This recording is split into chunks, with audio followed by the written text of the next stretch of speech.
En quelques mots, je suis issue d'une famille d'agriculteurs de génération en génération. Je me suis pas tournée vers l'agriculture à 18 ans, je me suis tournée vers des études de chinois. En fait, j'en parlais avec une personne qui avait le même parcours, même profil. On se disait, on a le sentiment d'avoir perdu quelque chose, mais on sait pas exactement quoi. Et en fait, Verger du Monde, c'est ça.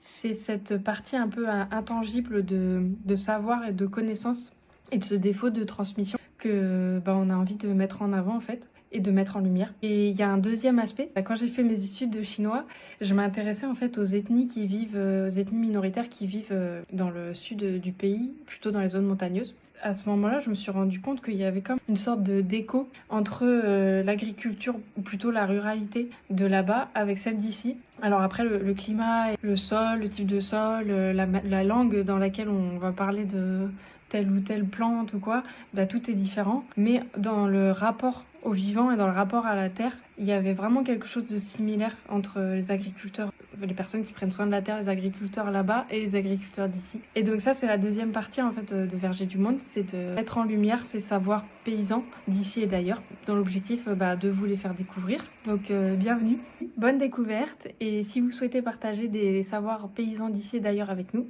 avec grand plaisir. À bientôt.